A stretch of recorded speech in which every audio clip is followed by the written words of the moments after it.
This is the 30-something movie podcast, and we're going to lock down the audio from our Patreon exclusive episodes so tight, nothing will leak out ahead of time. No. Christopher Walken, what are you doing here? We have got to keep this from getting out. I said no. But we have to keep it to ourselves. I don't want to. If people hear the preview, they're going to flood our Patreon with more supporters. I don't care. But then we're going to have to create even more bonus content if that happens. Too bad. All right, Mr. Walken, you won me over. Here is this month's preview of our Patreon exclusive episode. So thank you so much to every single one of you for the patrons who don't mind having their names listed out. We've got them on the website, 30podcast.com. But for the patrons who don't mind having their name listed out, who don't want to keep it secret or keep it on the down low, Jonathan Tweedy, Rob Perry, Chris Walkden, Jason Colvin, Podrick Donahue, every single one of you. Thank you so much for continuing to support the show, and these episodes are for you. So thanks. Right on. All right. So this one is, as we said before, this one is Deathtrap, and we're going to just go ahead and jump right on into this one. This one, like I said, is from 1982, so it's 40 years old, and we're just like a few weeks away from 40 years to the day. So this one is 19th of March, 1982 is when this one came out. It was rated PG, originally rated R, but they were able to get it negotiated down to a PG because at the time there was no PG-13. So sure. So that was a not too far of a stretch. I don't know what they would have had to cut. I was trying to see what they would have had to cut to go from R to maybe there were some scenes that were a little more gory. That would be my guess. Like there might have been some more blood in some of the scenes. They reference, I'm like getting into the movie and we're not even done with the info part yet. They reference at one point like a chain that squirts blood when he's talking about like some of the props that they have. And I'm like, I wonder if there were some more scenes that had more blood in them. And maybe that's what had it at an R rating. Sure. Or maybe some language here and there. Yeah. It always seems like I always think of it as like an overall kind of more holistic, this is an R movie, but it always ends up boiling down to like one or two scenes, right? Yeah. So it's like 99% of the movie is PG, R, now PG-13. That all stays the same. It's that one scene that you either just have to remove a couple little bits or change a filter or whatever, and that'll change the score. I always find it interesting. Put some pants on somebody. Put pants on somebody. Sometimes that's the difference between your R and your PG or your PG-13 is put some pants on. That's right. That's right. As with one of our other episodes this month, a bowl. Yeah, exactly. Put a bowl on, and all of a sudden now it's not R. Yes. Yeah. All right. Well, this one, as I said, rated PG, had a runtime of 1 hour and 56 minutes, directed by Sidney Lumet, who died in 2011. He did 12 Angry Men, such a good movie. I love the 12 Angry Men movie. It's one of my favorites. He also did Dog Day Afternoon and Serpico. Writers for this one were Ira Levin, who did the play. He died in 2007. And J. Preston Allen, who did the screenplay, died in 2006. Levin did Rosemary's Baby, Sliver, and The Stepford Wives. Allen did Cabaret, Marnie, which is another great Hitchcock movie. And Just Tell Me What You Want. Producer for this one was Burt Harris, who did The Wiz and Daryl, the Daryl, with the kid from Neverending Story. So, quick side note here. You just watched Neverending Story, didn't you? We did. You did. We did. So, we watched it as a family. All right. So, the Patreon folks are going to get the exclusive interview with Pat Canigallo on his second ever viewing of the infamous? Would you call it infamous? That's right, man. Infamous in my mind. The infamous episode on Neverending Story, where Pat just didn't understand luck dragons. Or just didn't care for him either way, but I like the luck dragon. I just couldn't figure out the end of the movie. I just wanted to know what happened. Did the luck dragon eat the bullies? Did the luck dragon eat the bullies? Okay, so tangent here. So this is like a bonus. You're being incepted right now with a bonus episode inside of a bonus episode. Yes. All right, hold on. I don't have the sound effect, but I'm going to do the Hans Zimmer. Bah. Bwah. Okay, that's my Hans Zimmer impersonation Okay. from Inception. So the dream is collapsing, Pat. Tell us, how was it for you watching it a second time many multiples of years later? And how was it for your kids? Because you made a comment before you even started watching it that your kids love dragons and horses and animals, but they yes. don't like it when animals suffer. Yeah, I know. Spill the beans, Pat. I got to know. I'm going to sit here and eat popcorn while you're telling me, because this is just going to be, I feel like this is going to be really entertaining. Well, I hope it's not some big letdown, but third time, I would say this is the third time I've seen it, because I saw it as a kid. I saw it again for when we did it on the podcast. Okay. Yeah. And then this would be the third time. Now there might have been a couple of times in there, where it was on or something that just, through history. So right away I was kind of watching for my kids' reaction, and they seemed to get into it pretty quickly. Right. Okay. And they started discussing like, well, is this what it's going to be about, or is it in the real world, or when do the horses come in, or when is this, and all this kind of thing. And then they hung in there. They really enjoyed the movie. And so I, hung back. And then when they got into the swamp of sadness, I'm sorry. I'm starting to tear up already. Yeah, I know. And I started to as well, because I'm just like, oh, Lord. And I started getting, teared up. And it was, oh, my gosh. And the way they shoot it, and this is just spoiler warning for anybody that has not seen Neverending Story, jump ahead 45 seconds on the podcast. But it's that scene where you just see Atreyu walking, and then all of a sudden the reins pull back, and all of a sudden the horse is a little bit lower, and you're just like, oh, my gosh. Mm-hmm. Oh, my gosh. And then I started getting upset. And Daniela goes, you know what? I hope that what was it? Artax. I hope that Artax jumps out of that swamp with happiness and like escapes and all this. And I'm just like, oh no, that's not what's going to happen. And sure enough, Artax goes in, and it got real quiet real fast in the house. I bet it did. And it was just like, okay. And so we kind of went through. And then I really, I'm thinking back on how they made the movie, because then the next thing that appears is it that turtle? The big turtle that sneezes on him. I think but so. Then, but then the luck dragon. And it was funny because the way they shoot it, I was kind of watching it with my kids' eyes. It flows nicely because you're just as sad as all get out because of Artax. But then the next thing that appears is the luck dragon. Yeah.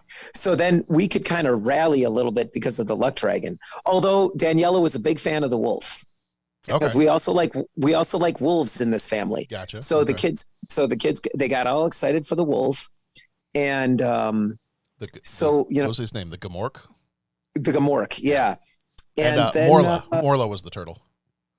Morla was the turtle. Yeah. That's right. Morla. So anyways, Morla, the aged one. Exactly. Yeah. And so then we got, we watched through, and my kids were on it. They were like, oh yeah, so this is happening. Oh wow, so you can hear them. How do they know that Bastion exists? They were asking all the right questions. And then it got to the end, and I was just like, okay, I am still completely confused with what happened in the ending. But you know what? It doesn't matter, because this is what I'm going to believe, and I'm going to stick to it. And there you go. Yeah. And my kids got excited. Because Artax and Atreyu appeared again. Yeah. And then so they're galloping, and they look. Danielle looked at me, and she's like, Dominic. They look at me, and they're like, so does that mean they're back? And I just did not hesitate. I'm like, yes, they are back. They are alive, and that's how it ends. Mm-hmm. And so they thought the luck dragon was great. And so it was a very positive experience, and it was all good.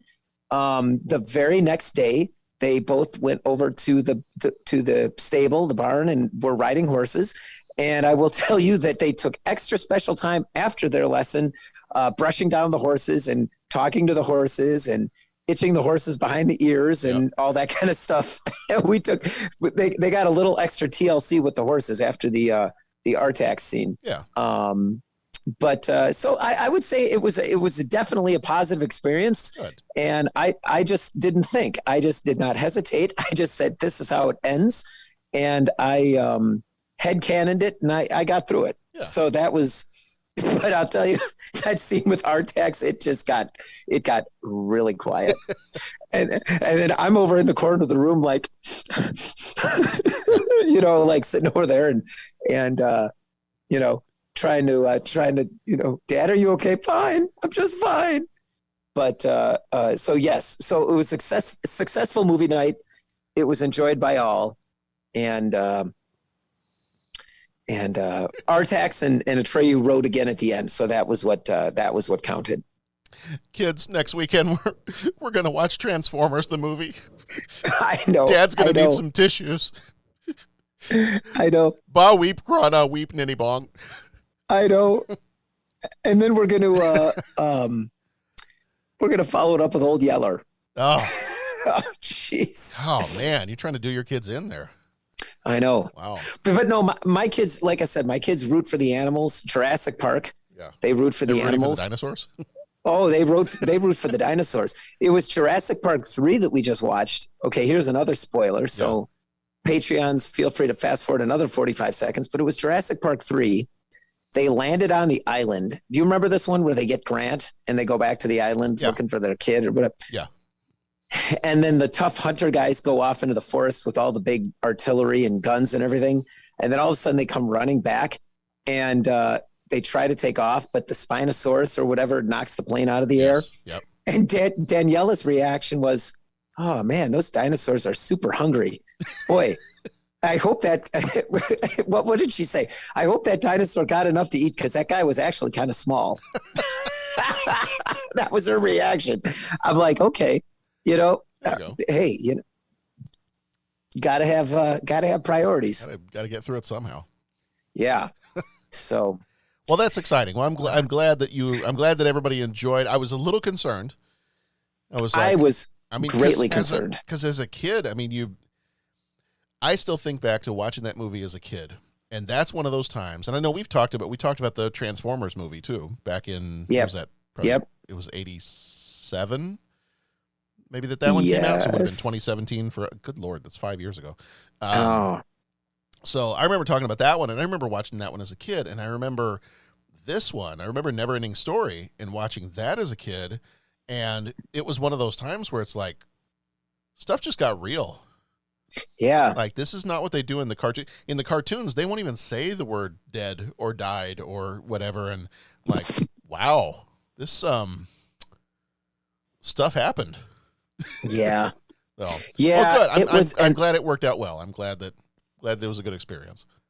Yes, it was a good experience. And it was cool how Daniela found it. She was just like typing in search parameters on Netflix. And it was like, well, if you like this one, you might like this one. And then there was a scene with Artax and, horse, and she was hooked. So I might have to watch that one with Nora again sometime soon. It's been a long time. She probably doesn't even remember it. Like, we watched it when they were little. So we'll probably have to watch that one again sometime. Yeah. Very cool. Yeah. Very cool. All right. Well, that was a bit of a tangent from that was from producer Bert Harris, who that wasn't even connected to Neverending Story because he did the movie Daryl, and Daryl stars the kid who was in Neverending Story, who plays Bastion. That's our connection. So, yeah. That's our connection. That's your connection. So so you've been incepted, and you're welcome. Right. Yeah. So back to Deathtrap, though. The music in Deathtrap was done by Johnny Mandel, who died in 2020. He did music for Caddyshack, several episodes of the MASH TV show, and An American Dream. Cinematography, I am going to apologize right now because I'm going to butcher this one. It's a Polish name, Andrzej Bartkowiak.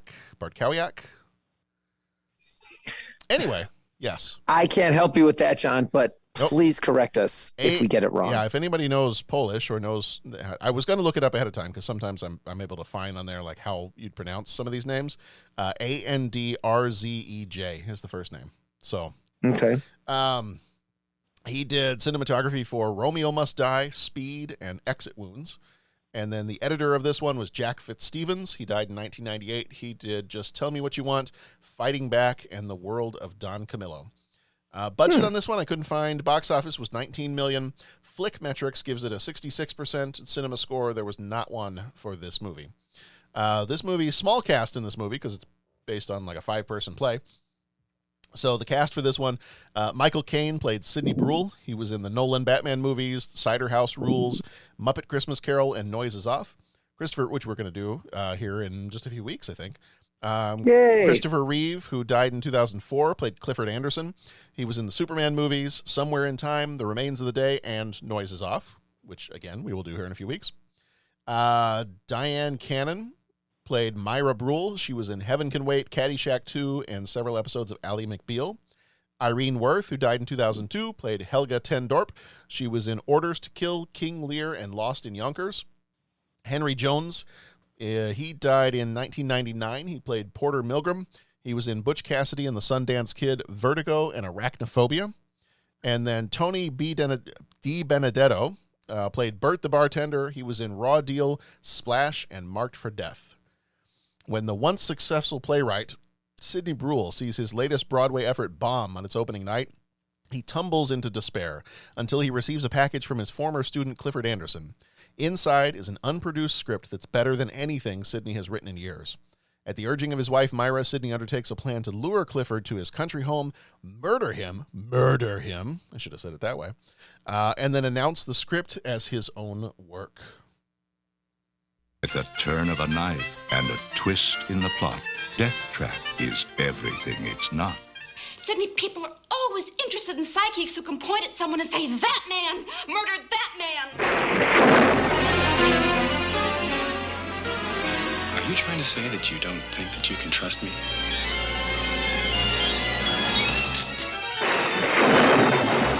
Sydney? My heart won't take it. Deathtrap. Deathtrap. Deathtrap! To show you any more would be a crime. So join Michael Caine, Christopher Reeve, and Diane Cannon in Ira Levin's Deathtrap. In for the kill, right? No, definitely not. Blood in the carpet.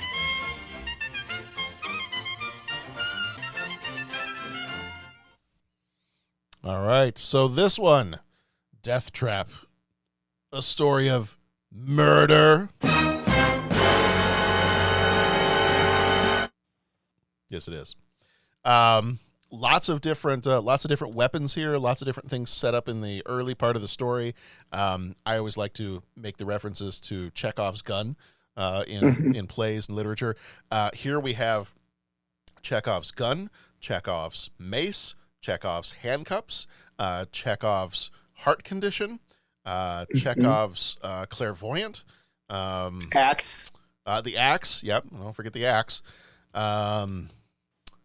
There's a lot of Chekhov going here. We have a lot of things to check off from our list. Yes. So, Patrick, I would imagine, some of our questions that we use here on the show, give credit where credit's due here. There was a book by Tony Watkins in 2007 called Focus, The Art and Soul of Cinema. So a lot of times I'll use kind of adapted questions from that book when we talk about our movies here. So if you want to go check out that book, it is awesome. Really enjoy it. So it is, it's available out there. And if you want to just see some of the questions that we use sometimes, I believe there is a website, www.bethinking, B-E, and the word thinking.org. And it's got a list of questions to consider when watching a film. So if you ever want to use that for talking with your own friends, if you nerd out on movies like we do, then feel free to go check that out. But Tony Watkins, Focus, The Art and Soul of Cinema.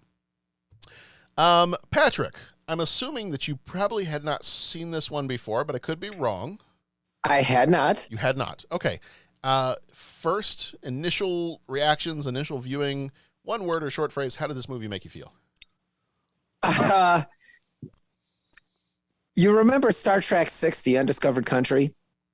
Yes. Remember when they're all sitting around and trying to figure out if James Kirk really had killed the Klingon ambassador and the whole thing? And they're going around the table and what do you think? What do you think? And he goes to the Romulan guy and he says, well, whatever the guy's name was, Ambassador Nuncluse. Yep. What is the position? Surely you don't believe that James Kirk had killed and he looks and he goes, Mr. President, I don't know what to believe. Mm-hmm. And that's how I feel when I watch this movie. I'm like, oh, okay, let's go.